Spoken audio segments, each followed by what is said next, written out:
This call is now being recorded. सर्व विद्यार्थ्यांना नमस्कार. जिल्हा परिषद अहिल्यानगर शिक्षण विभाग प्राथमिक मिशन आरंभ शिष्यवृत्ती मार्गदर्शन वर्ग इयत्ता 8वी. आज दिनांक 19 जून 2025 वार गुरुवार. आज आपल्याला शिकायचं आहे प्रथम भाषा विषय.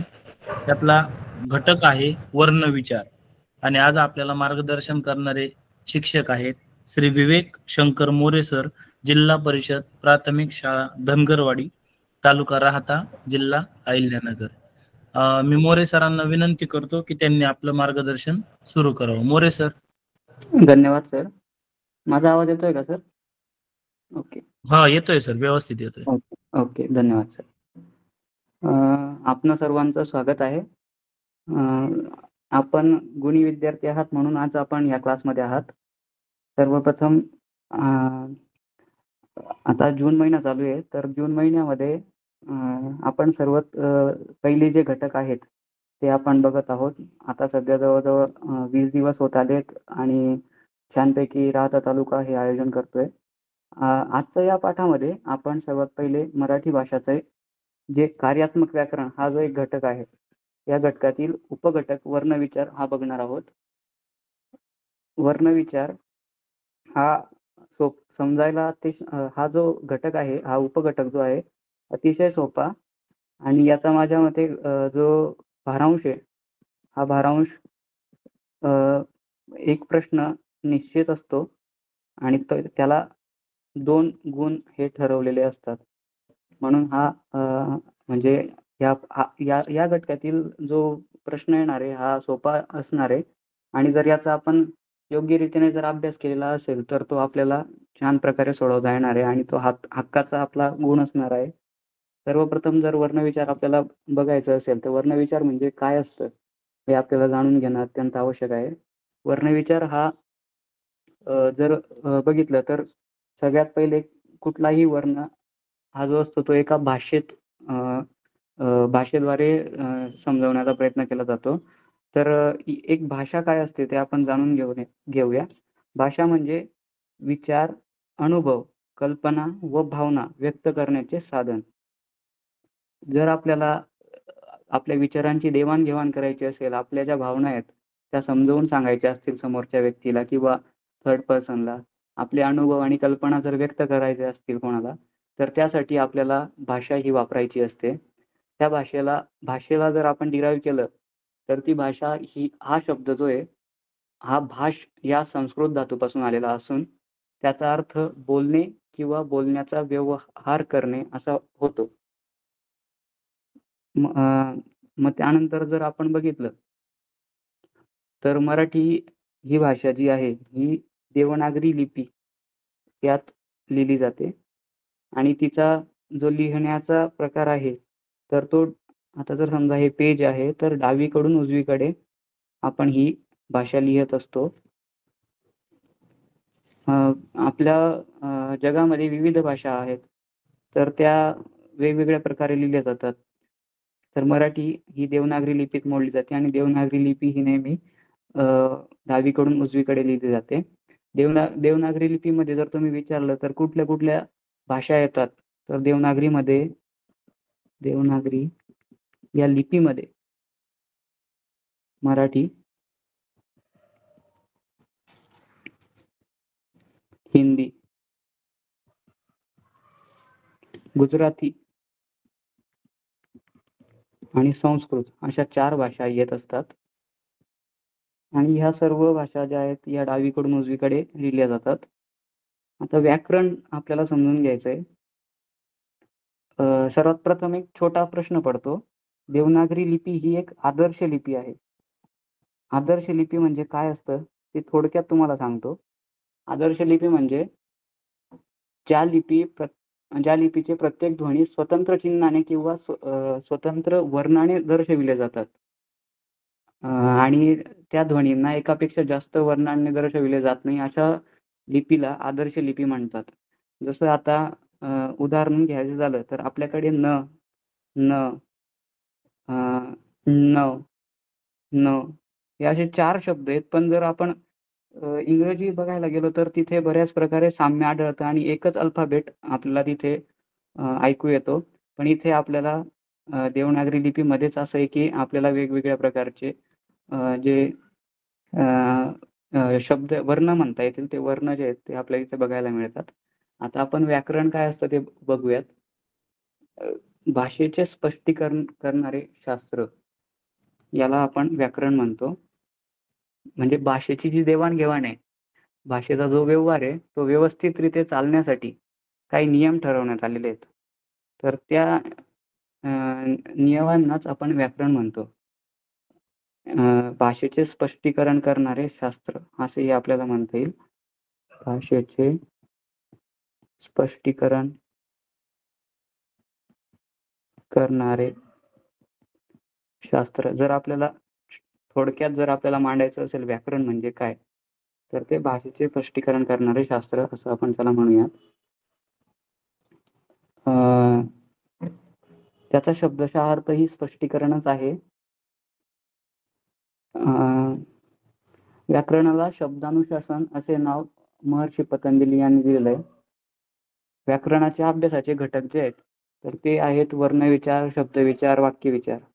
मग आपण आज त्यानुसार वर्णविचार बघणार आहोत. आता वर्ण म्हणजे काय असतं ते आपण जाणून घेऊ थोडक्यात. वर्ण म्हणजे मानवी मुखावाटे निघणाऱ्या मूलध्वनींना वर्ण असे म्हटले जातं. म्हणजे मानवी मुखावाटे आपण जे बोलतो त्या बोलण्यातनं जे मूलध्वनी निघतात त्यांना आपण वर्ण म्हणतो. मराठीत साधारणपणे 50 वर्ण आहेत. महाराष्ट्र शासनाचा शासन निर्णय 2009 व NCERT नुसार हे आपल्याला बघायला मिळेल. मराठीत एकूण 50 वर्ण आहेत. मराठी वर्णमाला आपण आता बघूयात. मराठी वर्णमाला म्हणजे आता इथे स्वर जर बघितले तर ते 12 आहेत आपल्या वर्णमालेत. स्वरादी 2 आणि व्यंजन हे 34. आता स्वर जर बघायचं झालं तर अ, आ, इ, ई, उ, ऊ, ऋ, लृ, ए, ऐ, ओ, औ, आहा. हे जे आहा आहेत इथे स्वर व्यतिरिक्त त्यांना म्हणजे असे घटक ज्यांना स्वरांचा आधार घ्यावा लागतो यांना स्वरादी म्हटले जातं. ते आपण पुढे बघणारच आहोत स्वरादी काय असतं. आणि हे जे आहेत व्यंजन आहेत क पासून ळ पर्यंत. पण इथे त्यांचा जो पाय आहे तो मोडलेला आहे. तर मोडलेला पाय याचा अर्थ ते पूर्ण वर्ण नाहीयेत. त्यांना जर हे व्हायचं असेल तर त्यांना स्वर हा ॲड करावा लागेल तेव्हा तो क अधिक अ तेव्हा तो पूर्ण क होतो. म्हणून त्यांना व्यंजन म्हटले जातात. आता इथे बघा इथे दिलेलं आहे. आता म्हणजे जुन्या वर्णमालेनुसार आपल्या मराठीत फक्त 12च स्वर होते. परंतु शासन निर्णय 2019 नुसार आता तिथे ॲ आणि ऑ हे सुद्धा स्वर मानले गेलेले आहेत. त्यामुळे आता आपले एकूण स्वर झाले 14. जुन्या जेव्हा आम्ही शिकत होतो तेव्हा आम्ही जी उजळणी होती आमच्याकडे तेव्हा तिथे 12 स्वर असायचे तर आम्ही त्याला 12 खडी म्हणायचो. पण आता 14 स्वर झालेत तर आता आपण 14 खडी म्हणतो. हे 2009 नंतर आपल्याला बघायला मिळेल. मग इथे ॲ आणि ऑ हे जे 2 स्वर आहेत ते ॲड झालेले आहेत. मग स्वरादीमध्ये काय काय येतं बरं? आता इथे अनुस्वार असतो. हा अनुस्वार आपण जसं म्हणतो ना, तर हा स्वराचा आधार घेऊन वरती अनुस्वार दिल्यानंतर तो झालेला असतो आणि आहा जो म्हणतो ना, तर तिथे पण चा आपण काय घेत असतो, आधार घेत असतो. तेव्हाच त्या विसर्गाला काहीतरी अर्थ प्राप्त होतो, नाहीतर त्याला अर्थ प्राप्त होत नाही. आता इथे व्यंजनं बघितलीत तर इथे क, ख, ग, घ, न, छ, छ, ज, झ, न, ट, ठ, ड, ढ, न, त, थ, द, ध, न, प, फ, ब, भ, म, य, र, ल, व, श, श, स, ह, ळ. आता हे पूर्ण व्यंजन नाहीत. त्यांच्यात जेव्हा आपण त्यांच्यात स्वर ॲड करू तेव्हाच ते त्यांना अर्थ प्राप्त होतो. आता क्ष या अक्षराची जर आपण फोड काढायला बघितली तर त्यात एकूण 3 वर्ण हे ॲड झालेले आहेत. क अधिक श षटकोनाचा आणि अ. हे असे 3 वर्ण मिळून क्ष आपल्याला बघायला मिळतो. हे विशेष संयुक्त व्यंजन आहे. आणि संयुक्त म्हणजे मिक्स्ड. म्हणजे ते मिक्स आहे. जसं की आपण इथे आता क्ष बघितला आणि न्य जर बघायला गेलो आपण, तर न्याचे 2 वेगवेगळ्या प्रकारे आपल्याला बघता येतं. एक संस्कृत भाषेत पण वेगळ्या प्रकारे तो मांडला जातो आणि म्हणजे त्याचं जे कॉम्बिनेशन आहे ते संस्कृत भाषेनुसार वेगळं आहे आणि मराठीनुसार वेगळं आहे. तर इथे मराठीनुसार आपण जर बघितलं तर त्याचं द, न, य, अ. द, न, य, अ असं हे कॉम्बिनेशन आपल्याला बघायला मिळतं. आता इथे वर्णमाला व वर्णांचे प्रकार आपल्याला बघायला मिळतील. वर्णांची जी वर्गवारी आहे तर ते बघा, स्वतंत्र उच्चार असणारे स्वर किती आहेत? 12 अधिक ॲ आणि अ हे जे 2 झालेत ते. त्यानुसार परावलंबी असणारे 2 प्रकार, पूर्वी स्वर असणारे स्वरादी, जसं की अनुस्वार बघितला आणि विसर्ग बघितला. आणि त्यानंतर शेवटी स्वर असणारे व्यंजने 34 आहेत. आता हे तुम्ही स्क्रीनशॉट काढून घ्या. हे कामात येऊ शकतं तुम्हाला पुढे. आता इथे ऱ्हस्व स्वर अ, इ, उ, ऋ, लृ आणि दीर्घ आ, इ, उ. त्यानंतर संयुक्त ए. ए जे आहे तो अ अधिक ईचा जो 2 जे स्वर आहेत त्यांचा मिळून झालेला ए आहे. आई हा मोठा ई असेल इथे. ओ आणि औ. त्यानंतर अनुस्वार आणि विसर्ग हे जे आहेत हे स्वरादी आहेत. व्यंजने, स्वरांत, परस्वर्ग, स्पर्श व्यंजने 25. मग याच्यातही गट आहेत. क वर्गाचा गट, च वर्गाचा. कठोर व्यंजने कोणते, मृदू व्यंजने कोणती, अनुनासिके, हे सगळं आपल्याला इथे या तक्त्यात बघायला मिळेल. याचा आपण स्क्रीनशॉट काढून घ्यावा जेणेकरून आपणास रिव्हिजनच्या वेळेस हे नक्कीच कामात येईल. आता स्वर म्हणजे काय? ज्या वर्णांचा उच्चार दुसऱ्या वर्णांच्या मदतीशिवाय म्हणजेच स्वतंत्रपणे होतो त्यांना स्वर म्हणतात. आता इथे हा जो शिवाय आहे ना, मदतीशिवाय, अत्यंत महत्त्वाचा आहे. म्हणजे इथे असे काही वर्ण आहेत ज्यांना कोणत्याच स्वरांची म्हणजे कोणत्याच वर्णांची गरज पडत नाही. त्यांचे उच्चार हे स्वतंत्र असतात. त्यांना आपण स्वर म्हणतो. जसं की अ, आ, इ, ई आत्ता थोड्या वेळा पहिले जसं बघितलं. त्याच्यात मग ऱ्हस्व स्वर, दीर्घ स्वर अ, इ, उ, अ, इ, उ, ऋ, लृ, ॲ. आणि दीर्घ आ, इ, उ, ए, ऐ, ओ, औ, औ. अ आणि औ असे हे दीर्घ स्वर आहेत. हा पहिला प्रकार झाला. आता जर स्वरांच्या जातीनुसार जर आपण बघितला, आता आपण त्यांच्या उच्चाराला लागणाऱ्या वेळेनुसार त्यांचे प्रकार बघितला सर्वप्रथम. जसं की ऱ्हस्व आणि दीर्घ. आता हे ऱ्हस्व स्वर म्हणजे यांच्या उच्चाराला आपल्याला खूप कमी वेळ लागतो आणि दीर्घ स्वरांच्या उच्चाराला आपल्याला जास्त वेळ लागतो. जसं की अ आणि आ. अ लगेच बोलला जातो आणि आ थोडा वेळ लागतो जास्त. म्हणून हे दीर्घ प्रकारात मोडतो आ आणि अ हा ऱ्हस्व प्रकारात मोडतो. त्यानंतर स्वरांच्या जातीनुसार आता सजातीय आणि विजातीय अशा 2 जाती आपल्याला बघायला मिळतात. सजातीय म्हणजे अ, आ या एकाच फॅमिलीच्या असं समजूयात आपण. आणि विजातीय म्हणजे अ, ई, उ, ई, आ, ए. सजातीय इ, ई पण आहे आणि विजातीय सजातीयमध्ये उ आणि उ पण आहे. आता तिसरा प्रकार जर बघितला तर इथे अ, संयुक्त स्वर म्हणजे इथे 2 स्वरांचा जेव्हा संयोग होतो तेव्हा इथे आपल्याला संयुक्त स्वर बघायला मिळतो.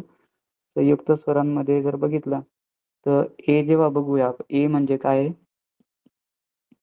अ अधिक ई यांचा जेव्हा मेळ होईल तेव्हाच आपल्याला संयुक्त स्वर आपल्याला म्हणजे एचं निर्माण होतो. तसंच आईचं पण आहे. आ अधिक ई आणि छोटा ई आणि मोठा ई. ऱ्हस्व ई आणि दीर्घ ई. त्यानंतर ओ, अ, उ आणि मोठा उ. औ म्हणजे आ अधिक उ आणि किंवा मोठा उ असं. त्यानंतर स्वरादी. ज्या वर्णांच्या उच्चाराआधी स्वराचा उच्चार करावा लागतो त्यांना स्वरादी म्हणतात. उच्चाराआधी स्वराचा उच्चार करावा लागतो. जसं की अनुस्वार आणि विसर्ग आपण थोड्या वेळा पहिले बघितलं होतं. तर इथे आहा हे 2 स्वरादी आहेत. त्यानंतर व्यंजने पूर्ण उच्चारांची ही वर्ण नसतात. म्हणजे ज्यांना पाय मोडून लिहावे लागतं त्यांना आपण काय म्हणतो व्यंजने. जसं की क, ख. आता इथे आपण क जर लिहायचं झालं तर त्याला पाय मोडावा लागेल ख. आता ग पण तसंच पाय मोडावा लागेल. पण जेव्हा ग मध्ये आपण हा स्वर ऍड करू तेव्हा तो पूर्ण त्याचं पूर्ण उच्चारण होतं आणि या पूर्ण उच्चारणासाठी आपल्याला स्वरांची मदत घ्यावी लागते. त्यांना आपण काय म्हणतो व्यंजन म्हणतो. आता असे मराठी भाषेत 34 व्यंजने आहेत. कृपया हे लिहत चला जेणेकरून तुम्हाला रिव्हिजनला खूप मदत होईल. आता विशेष संयुक्त व्यंजने क्ष आणि ञ हे विशेष संयुक्त व्यंजने आहेत. क्षचं जर आपण बघितलं तर क आणि क्ष आणि ञचं जर आपण संयोग बघितला तर ज आणि न हा संस्कृतला आहे आणि द न य हा मराठीतला आहे ञचा. हे त्याचे व्यंजनांचे वर्गीकरण आहे. क वर्गात कठोर मृदू या थोड्या वेळा पहिलेच आपण बघितलं. तर आपणास वाटले तर आपण लिहूनही घेऊ शकतात नाही तर स्क्रीनशॉट मारू शकतात. च त्यानंतर अक्षरे व शब्द. आता व्यंजनात जर स्वर मिसळला तेव्हा काय होते अक्षर बनते. आता जसं आपल्याला समजा इथे धरणी हा शब्द लिहायचा आहे. या धरणीसाठी आपल्याला कुठले कुठले तीन स्वर जर आपण धरले 3 वर्ण जर धरले तर असे धरणी. आता ह्या धचा जर आपल्याला फोड करायची असेल तर ती कशी होते ध त्याला त्याची जी त्याचा जो पाय तो मोडलेला असेल आणि अधिक तेव्हा तो काय होतो ध. आता र ला कसं लिहायचं तर र आणि हा असतो पूर्ण स्वर र. पूर्ण व्यंजन र. आणि नीला मोठी म्हणजे दीर्घ ई आहे तर न आणि ई हा झाला नी. याला आपण पूर्ण स्वरूपात जर लिहायचं झालं तर मग ते अशा प्रकारे लिहावं लागतं धरणी. आता ही आपली 14 कडी. याच्यात व्यंजनात क्रमाने प्रत्येक स्वर मिसळला की 14 अक्षरांची 14 कडी तयार होते. तर इथे आपण बघितलं तर क अधिक काय होतं क होतो. क अधिक आ का होतो. क अधिक ई की होतो. क अधिक दीर्घ ई की दुसऱ्या विलांटीचा आपण जो की म्हणतो तो. क अधिक उ कु. क अधिक दीर्घ उ कु. क अधिक रु क्रू. क अधिक ऋ क्लू. क अधिक ए के क्या होईल असं हे असं आपल्याला बघायचं. आता वर्णांची उच्चारस्थाने आपण बघूयात. सर्वप्रथम कंठ्य म्हणजे कंठस्थापासून उच्चार होणारे वर्ण यांना आपण काय म्हणतो कंठ्य वर्ण. आणि त्यात कुठले कुठले वर्ण येतात मग तर आ आणि क चा पूर्ण वर्ग ह आणि विसर्ग. मग कंठ्य म्हणजे कुठे आता कुठून आपण उच्चारण करतो तर ते बघूयात. इथं आपल्याला एक चित्र दिसतंय. यात आपला हा गळा असतो सहसा. आता ह्या गळ्यातनं आपल्याला क म्हणावा लागतो क. जेव्हा आपण क म्हणतो तेव्हा तो गळ्यापासून आवाज येत असतो. क चा पूर्ण वर्ग जो आहे तो पूर्ण वर्ग आपण गळ्यापासूनच उच्चारण त्याचं करत असतो तेव्हा त्याला आपण काय म्हणतो कंठ. म्हणून हा क वर्ग जो आहे आपण हा कंठापासून उच्चारण करत असतो. क ख ग घ ण असं. तर मग हे गळ्यापासून होत असतं. त्यानंतर तालव्य. तालू स्थानापासून उच्चार होणारे वर्ण यांना आपण तालव्य म्हणतो. यात कुठले कुठले वर्ण येतात मग ई च वर्गच च पूर्ण वर्ग य आणि क्ष. आता बघा तालव्य कुठे आहे तर तालव्य हा इथे. आता इथून आपण जेव्हा उच्चारण करू तेव्हा कुठला वर्ग असेल कुठले वर्ण येतात तर ई च य आणि क्ष. आता बघा इथे च वर्गामध्ये च छ ज झ न असं. म्हणजे हे आपण उच्चारण कुठून करत असतो तालूपासून करत असतो. त्याला आपण तालव्य म्हणतो. आता दंत तालव्य. दंत व तालू या दोन्ही स्थानांपासून उच्चार होणारे वर्ण तर मग इथे कोणते कोणते आहेत? च, ज, झ. इथे च पण आला, म्हणजे इथे आपल्याला दंताचाही उपयोग करायचा आहे आणि ताळूचा पण उपयोग करायचा आहे. तर यांना आपण काय म्हणतो? दंत तालव्य. त्यानंतर मूर्धन्य, मूर्धस्थापासून उच्चार होणारे वर्ण. आता इथे मूर्ध आहे बघा, इथे दंताच्या मागे आपल्या मूर्ध असतात. तर इथून रू, ट, र, क्ष आणि र हे असे शब्द आपल्याला उच्चारता येतात. इथे ट चा पूर्ण वर्ग ट, ठ, ड, ढ, न हे आपण मूर्धेपासून मूर्धा या ठिकाणापासून उच्चार करत असतो. आता इथे दंत्य हा जो आहे याच्यात लृ, त वर्ग, ल, स. आता इथे जर बघितलं दंत, इथे दंतांमध्ये त चा पूर्ण वर्ग आपल्याला उच्चारता येतो. त, थ, द, ध, न. तर यांना आपण काय म्हणतो? दंत वर्णांची उच्चार स्थाने. ह्या त वर्ग पूर्ण आणि लृ, ल, स. ओके. आता ओष्ठ म्हणजे ओठांपासून, ओष्ठ स्थानापासून उच्चार होणारे वर्ण उ, उ, प आणि प चा पूर्ण वर्ग. आता ओष्ठ म्हणजे आपले ओठ.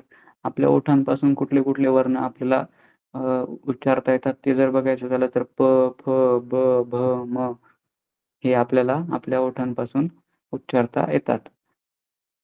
त्यानंतर अनुनासिके जे बघितले आपण न, न, न, न, म बिंदू. कंठ तालव्य ए, ॲ, ऐ. कंठोष्ठ ओ, औ, अम. कंठ आणि ओठ या दोन्ही स्थानांपासून. कंठ तालव्यामध्ये कंठ आणि तालु या दोन्ही स्थानांपासून. कंठोष्ठमध्ये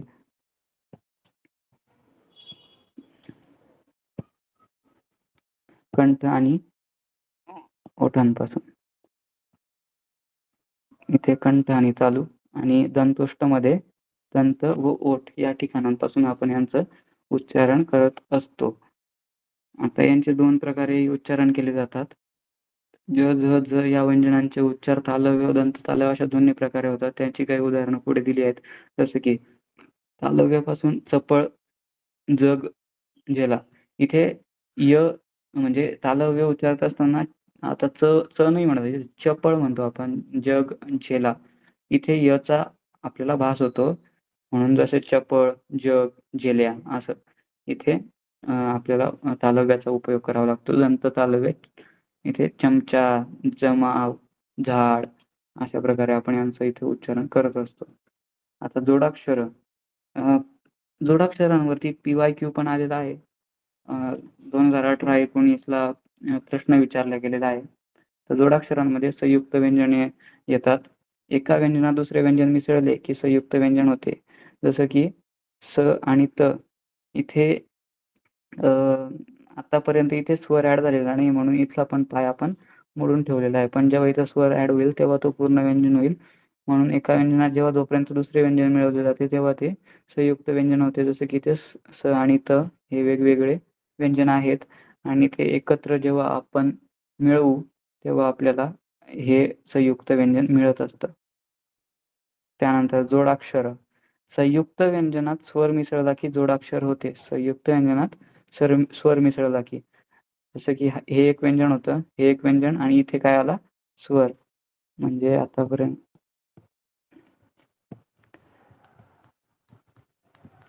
हे दोघं काय आहेत?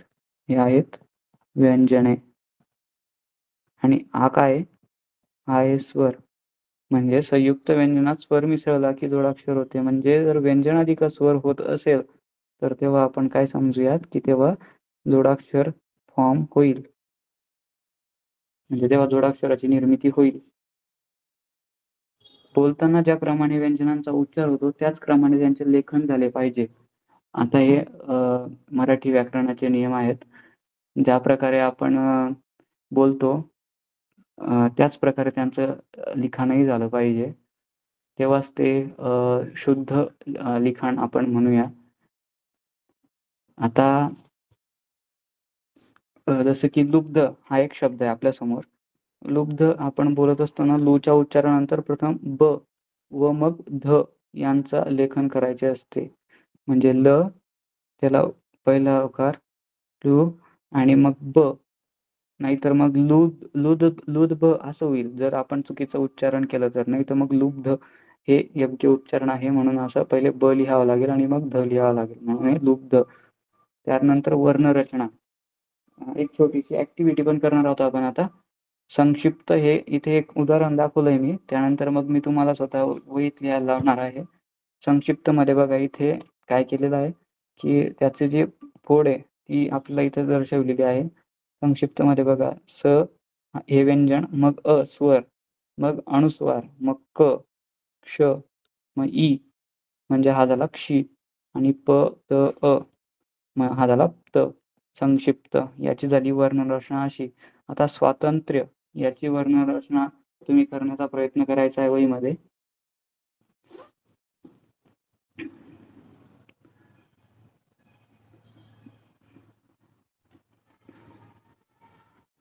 करण्याचा प्रयत्न करायचा आहे वहीमध्ये.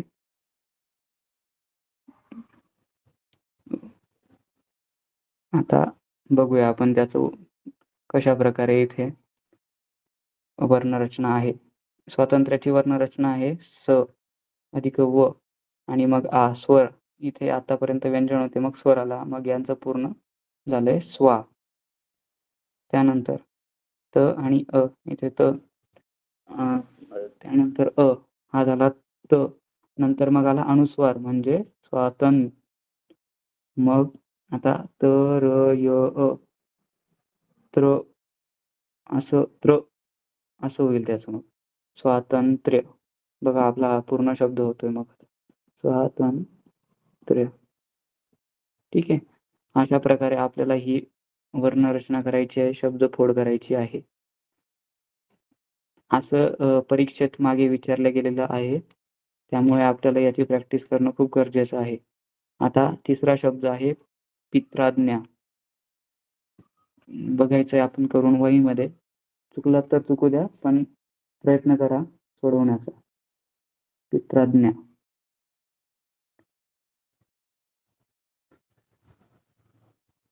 ओके. आता त्याचं आपण बघूया कशा प्रकारे त्याची हे केलेली आहे. तर इथे आहे प ई,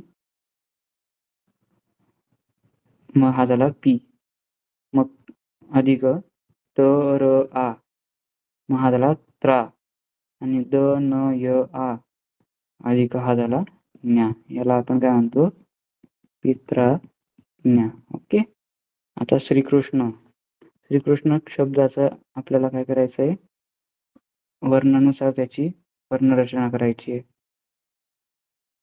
मग हे बघा आता इथे आहे श र ई हे झालं श्री. मग क आणि रु हा झाला कृ आणि श्न हा झाला कृष्ण, श्रीकृष्ण. ओके. अशा प्रकारे आपण ही वर्णरचना करत असतो. आता PYQ हा सोडवायचा आहे. सर कृपया कमेंट सेक्शन ऑन करून द्यायचं. द्याल का सर?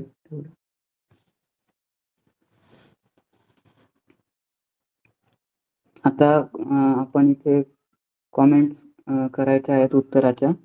आता इथे PYQ जर आपण बघितला तर असं यात म्हटलंय, हा 2021चा PYQ आहे. यात असं म्हटलंय की ज्ञानामृत, अंतःकरण, उद्दिष्ट, हृदयंगम, सहस्त्राक्ष, श्रवणेंद्रिय, शृंगार, नैऋत्य, ह्रस्व या शब्दांमध्ये एकूण किती जोडाक्षरे आहेत? बघा बरं का कुठे कुठे जोडाक्षरे दिसत आहेत आपल्याला, शोधा बरं. हा 2021चा PYQ आहे. आपल्याला PYQ बघायची आहेत. Okay good. वेदिकाने 10 उत्तर दिलेलं आहे.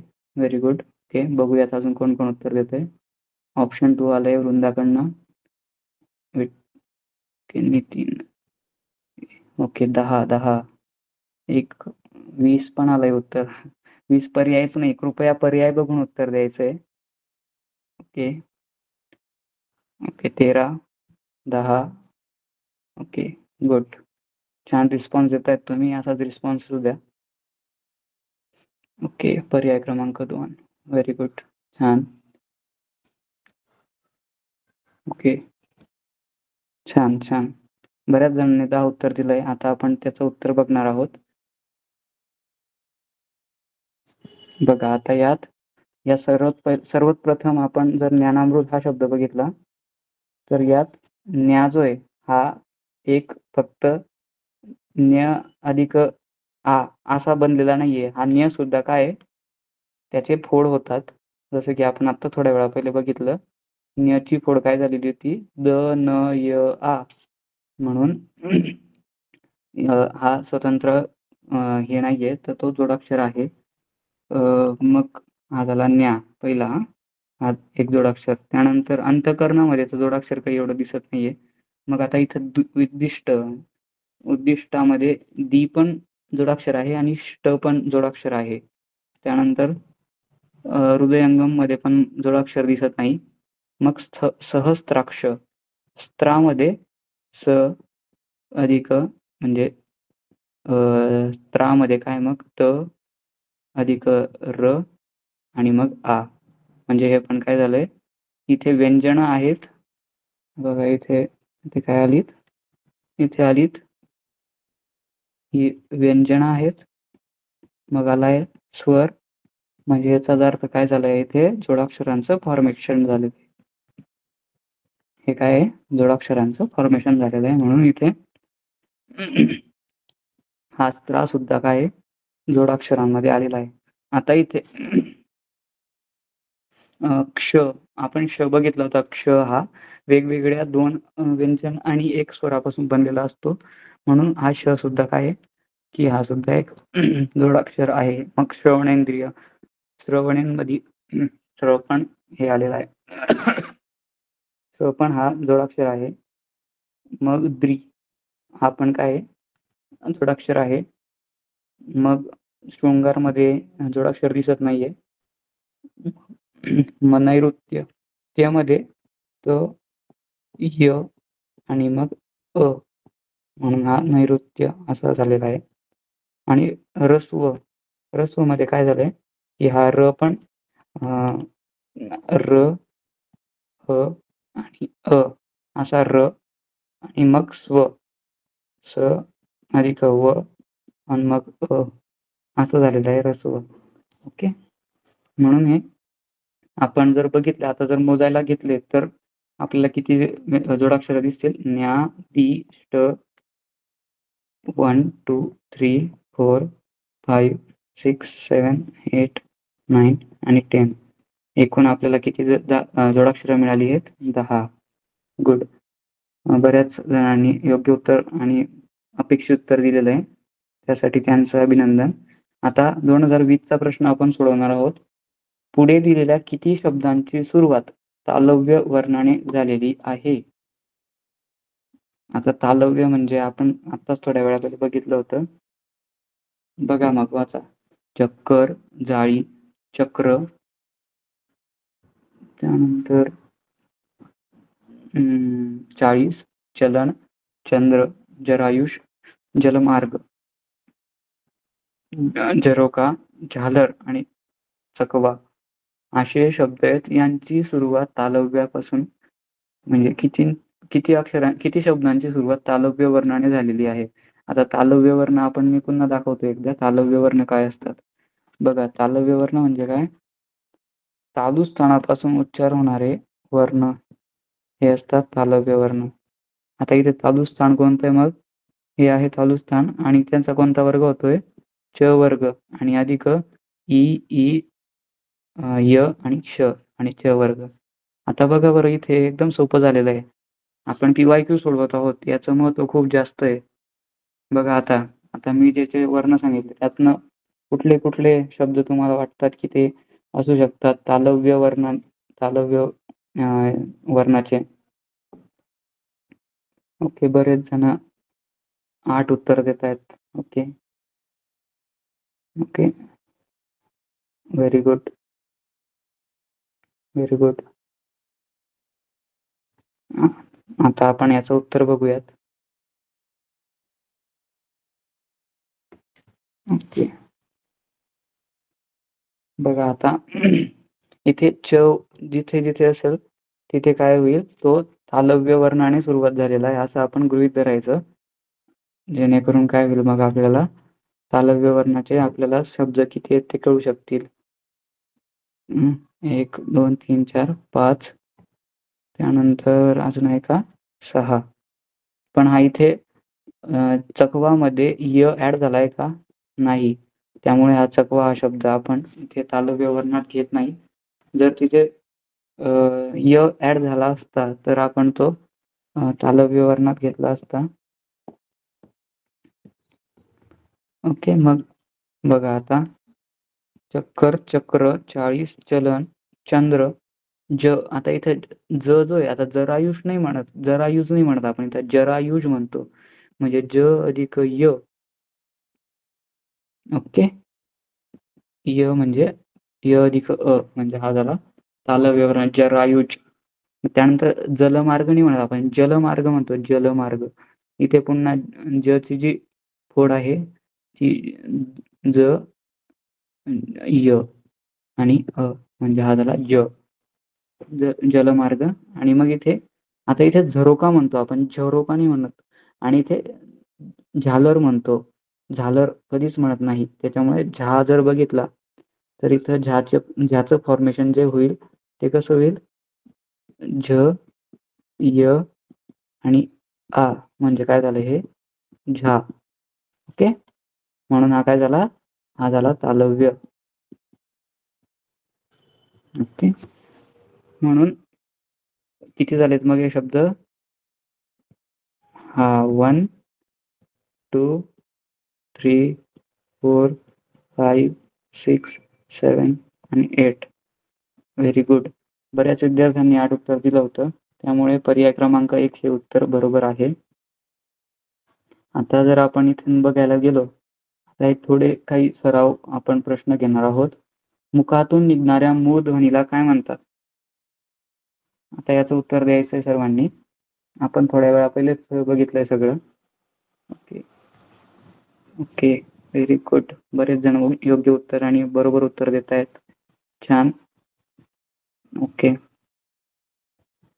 सुंदर, great, very good very good. वर्ण. ओके, मुखातून निघणाऱ्या मूळ ध्वनीला वर्ण म्हणतात. Very good. बरं, कोणाला माहिती का मराठी भाषा दिन कधी असतो?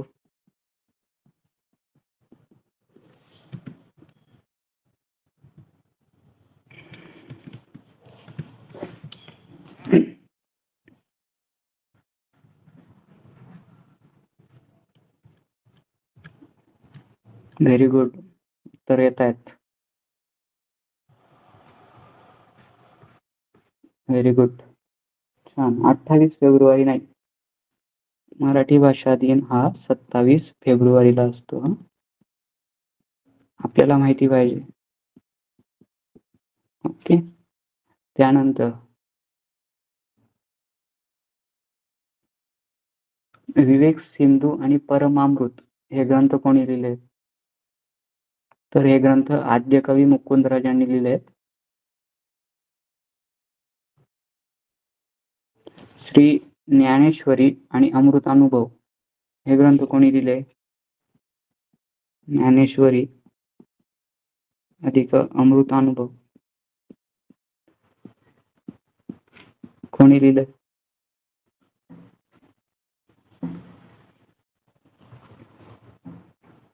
Okay, very good, Dnyaneshwar Maharaj. छान. यांच्यामुळे मराठी भाषा संपन्न झालेली आहे. ओके, त्यानंतर हा जो 27 फेब्रुवारी आहे हा कोणाचा जन्मदिवस आहे बरं का? कोणाला सांगता येईल?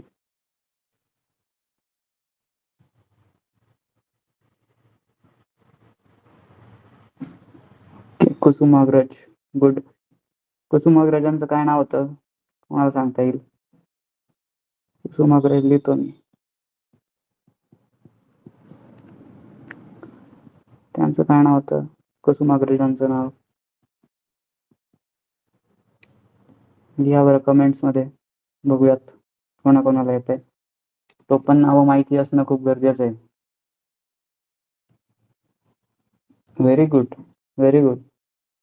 कर्जतहून जी वेदिका जॉईन झाली आहे ती बरोबर उत्तर देते, लवकर उत्तर देते. अकोल्याहून कावेरी पण छान उत्तर देते. कुसुमाग्रज हे वि.वा. शिरवाडकरांना म्हणायचं.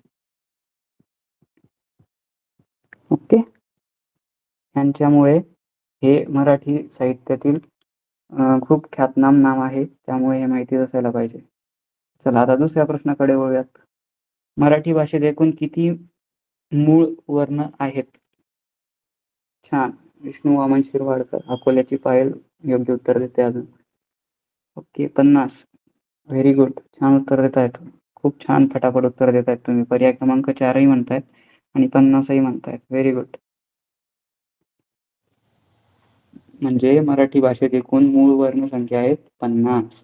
Very good. त्यानंतर तिसरा प्रश्न आपण बघूयात. ज्या वर्णांचा स्वतंत्रपणे उच्चार करता येतो त्यांना काय म्हणतात बरं? स्वतंत्रपणे उच्चार करता येतो. आपण थोड्या वेळा पहिले आता बघितलं होतं. स्वतंत्रपणे उच्चार. व्यंजन असतात का ती? व्यंजन असतात का? तर ती व्यंजने नसतात, कारण की व्यंजनांना स्वतः विचारांचा पाय मोडलेला असतो, त्यांना स्वतः स्वराची गरज असते. त्याच्यामुळे ते काय असतात? स्वतंत्र त्यांचा उच्चार करता येत नाही. त्यानंतर अक्षर. अक्षर तर कोणतंही असू शकतं, ते स्वरही असू शकतं आणि व्यंजनही असू शकतं. मग शब्द. शब्द हा तर स्वरांचा बनलेला असतो किंवा व्यंजनांचा आणि स्वरांचा मिळून बनलेला असतो. पण आपल्याला काय विचारलंय? वर्णांचा स्वतंत्रपणे उच्चार. ते फक्त स्वरच करू शकतात. Very good. छान उत्तर देतात तुम्ही. आता चौथा प्रश्न. अनुस्वार व विसर्ग यांना काय म्हणतात? Very good. Very good. छान. स्वरादी. Very good. Very good. कोपरगावहून कल्याणी पण छान उत्तर देते. Very good. यांना म्हणतात अनुस्वार आणि विसर्गाला काय म्हणतात? स्वरादी. Very good. आता 6वा प्रश्न बघूया आपण. 14 खडी कशी तयार होते? व्यंजनात स्वर मिसळून, असे बरेच जण म्हणतात. Very good. अजून कोण म्हणते? कर्जतची वेदिका म्हणते की व्यंजनात 14 स्वर मिसळून. ओके. 14 अक्षर मिसळून होतात का? तर नाही. अक्षरांमध्ये कोणकोणते आले? व्यंजन पण आले आणि स्वर पण आले. वर्णांमध्ये सगळंच आलं मग. त्यामुळे हे 2 पर्याय आपण जर हे केलेत तर म्हणजे कट केलेत, इलिमिनेट केलेत, त्याला योग्य शब्द इलिमिनेट आहे. इलिमिनेट केलेत तर आपल्याकडे फक्त हे 2 पर्याय उरतात. मग ह्या दोघांपैकी बघा, एक छोटी ट्रिक आहे. ही ट्रिक तुम्हाला खूप कामात पडेल. जर आपल्याला प्रश्न सोडवायचा आहे आणि मला माहिती आहे की आता हे 2 पर्याय जे आहेत ते चुकीचे आहेत, तर इथं ह्या 2 पर्यायांमधून उत्तर येण्याचे चान्स किती आहे? 50-50% आहे डायरेक्ट. 50% चान्स आहेत की यापैकी पर्याय क्रमांक 2 किंवा पर्याय क्रमांक 4 यापैकी 50% चान्स आहे की ते उत्तर काय होईल? बरोबर होईल. यामुळे इथे रिस्क घ्यायचीच. जिथे ज्या एक्झाममध्ये तुम्हाला निगेटिव्ह मार्किंग असतं, तिथे तुम्ही 100% ह्या 50% म्हणजे जिथे 50% रिस्क आहे, तिथे म्हणजे दोघांपैकी एक उत्तर हे योग्यच बरोबरच येणार आहे. तेव्हा तुम्ही 100% इथे रिस्क घ्यायची आहे. मग या दोघांपैकी एखादे उत्तर घेऊयात आणि बघूयात ते काय उत्तर येतंय. आता बऱ्याच जणांनी इथे 2 उत्तर सांगितलंय आणि बऱ्याच जणांनी 4ही सांगितलेलं आहे. ओके. मला माहिती आहे 5वा प्रश्न राहिला आहे. मी मुद्दामून सोडलाय तो. छान. इथे चौथा जो पर्याय आहे तो योग्य आहे, कारण की स्वर आहेत. बरोबर आहे. व्यंजनात स्वर मिसळून होतोय. इथे पण व्यंजनात स्वर मिसळून होतोय. पण स्वर किती आहेत हे जर आपलं स्पेसिफिक माहिती असेल तर इथे चौथं उत्तर जे आहे ते बरोबर आहे. ओके. आता आपण थोडे कठीण प्रश्न बघणार आहोत. कठीण प्रश्नांमध्ये जर बघायला गेलो तर आपल्याला आता 16वा प्रश्न बघू आपण. पुढे दिलेल्या शब्दांपैकी किती शब्दांची सुरुवात दंततालव्य वर्णाने झालेली आहे? दंततालव्य वर्णाने. शब्दांपैकी किती शब्दांची सुरुवात दंततालव्य वर्णाने? आत्ताच आपण थोड्या वेळा पहिले दंततालव्य काय असतं ते बघितलं होतं. मग चर्च, चवडा, चातुर्मास, जहाल, झावळी, झळ, जावई, जाणीव, जवळ आणि झकास असे हे काही शब्द आहेत. यांचे आता तुम्हाला शोधायचं आहे की दंत तालव्य वर्णांनी किती शब्दांची सुरुवात झालेली आहे. ओके, बरेच जण पर्याय क्रमांक 1 सांगतायत, काही 6 शब्द सांगतायत, काही 5 शब्द सांगतायत, काही 9 शब्द सांगतायत. ओके, कोणी तर साईराज माते 664. आता यांच्यातलं काय समजायचं मी? पर्याय क्रमांक 1 बरेच जण म्हणतायत. ठीक आहे, व्हेरी गुड. जे पर्याय क्रमांक 1 म्हणतायत त्यांचं कॉंग्रॅच्युलेशन, कारण की ते उत्तर बरोबर आहे. आता इथे आता इथे चवडा नाही म्हणत आपण, चवडा. चातुर्मास हा एक शब्द. जहाल, झळ, झावळी,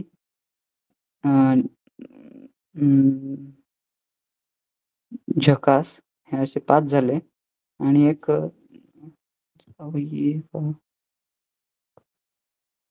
अजून एक कोणता शब्द आहे बरं याच्यात? आता सांगा बरं का तुम्ही, दंत तालव्याने सुरुवात होईल त्याची. आता हे किती शब्द उरले? चवडा, झळ, जावई, जाणीव, जवळ. जवळ सांगा बरं का कोणता शब्द असेल आता?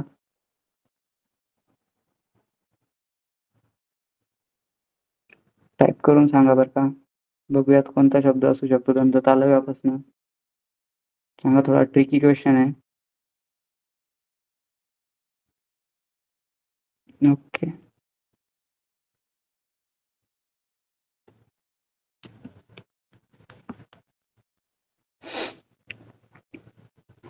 हा असू शकतो. ठीक आहे, आता संस्कृत तज्ञ या शब्दात एकूण किती व्यंजनं आली आहेत? सांगा बरं का, संस्कृत तज्ञ या शब्दात एकूण किती व्यंजने आली आहेत?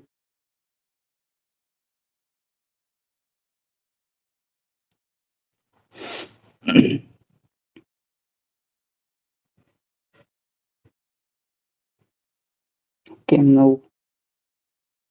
पर्याय क्रमांक 4 कोणी 8 म्हणताय, कोणी 9 म्हणताय. व्हेरी गुड, छान. तुम्ही सगळ्यात पहिले तुम्ही स्वतःचं अभिनंदन करायचं आहे, कारण की तुम्ही प्रयत्न करत आहात. प्रयत्न करणं म्हणजे एक स्टेप पुढे जाणं न प्रयत्न करण्यापेक्षा, आणि त्याच स्टेप तुम्हाला यशाकडे घेऊन जात असतात. व्हेरी गुड, छान पर्याय सांगत आहात तुम्ही. Okay, very good. ज्यांनी 9 उत्तर सांगितलंय ते एकदम बरोबर आहेत, त्यामुळे सर्वांचं कॉंग्रॅच्युलेशन. आता 20वा प्रश्न बघूया. सर्वेक्षण, तीर्थक्षेत्र. आता हे सगळे मी जे घेतोय ते PYQ बेस्ड क्वेश्चनच घेतोय, जेणेकरून तुम्हाला परीक्षेत फायदा होईल. सर्वेक्षण, तीर्थक्षेत्र, पद्धत, विद्यार्थी, क्लुप्ती, विज्ञान, अश्व, उज्ज्वला या शब्दांमध्ये एकूण किती जोडाक्षरे आली आहेत? नीट विचार करून सांगायचं आहे. खूप महत्वाचं आपण PYQ घेत आहोत. PYQच्या बेसवर हे प्रश्न घेत आहोत.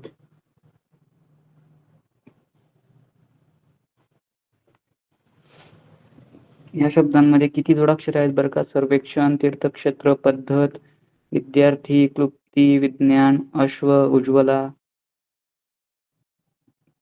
ओके, व्हेरी गुड, छान.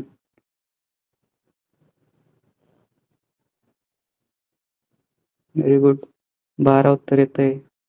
व्हेरी गुड, छान. 22 नाही, टायपिंग एरर असेल काहीतरी. ओके, व्हेरी गुड, छान.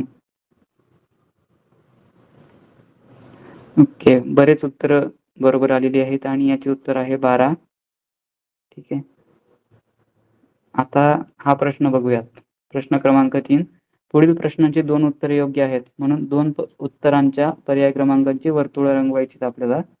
तर मग असे काही प्रश्न असतात की त्यांना जर पर्याय क्रमांक 1, पर्याय क्रमांक 2, पर्याय क्रमांक 3 आणि पर्याय क्रमांक 4 असतात ना, यापैकी 2 जे पर्याय असतात ते योग्य असतात. मग कधी तो 2 आणि 3 असू शकतो, तेव्हा हे रंगवायचे असतात आपल्याला. आणि कधी कुठलाही असू शकतो, त्याच्यामुळे 2 आणि 3, 4 आणि 3 असू शकतो, तर ते आपल्याला रंगवायचे असतात. काही प्रश्न असे असतात की ज्यांची 2 उत्तर योग्य असतात. तर मला याच्यात सांगायचंय, तुम्ही पुढील पर्यायातील कोणत्या शब्दातील वर्णसंख्या 11 आहे? म्हणजे वर्णसंख्या इथे कोणत्या शब्दात 11 असेल. आता काय करायचंय आपल्याला, हे शब्दांच्या फोडी करायच्या आहेत. म्हणजे ज्याच्यात ज्या वर्णांपासून हे शब्द बनले असतील ते आपल्याला फोड करून जाणून घ्यायचं आहे. Okay, thank you. तुमचे कमेंट्स वाचतोय मी. ओके, 1 आणि 2 उत्तर येतंय बऱ्याच जणांचं. Very good.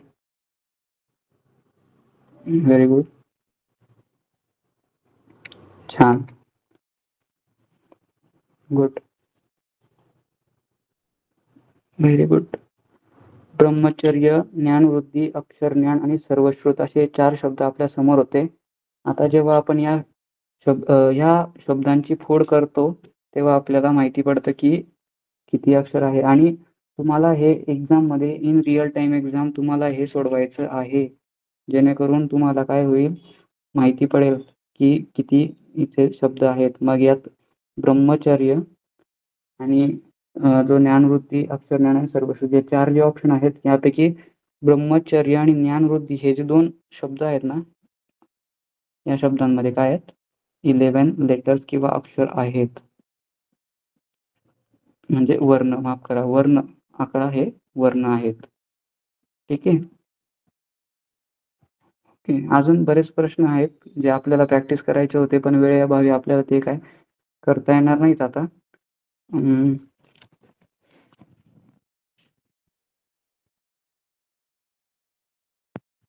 अशा प्रकारे आपला आज बराच छान प्रकारे टॉपिक कव्हर झालेला आहे आणि तुम्ही खूप छान रिस्पॉन्डही केलेला आहे.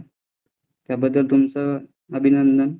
आणि उद्या आपण कार्यात्मक व्याकरणामध्येच, मराठीच्याच कार्यात्मक व्याकरणामध्ये आपण शब्दांच्या जाती शिकणार आहोत, विकारी आणि अविकारी शब्द. कृपया सर्वांना माझी विनंती असेल की त्यांनी ते वाचून यायचंय.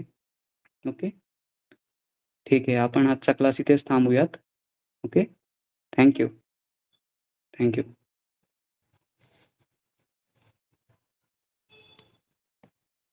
आपण लेफ्ट करू शकतात आता. थँक्यू.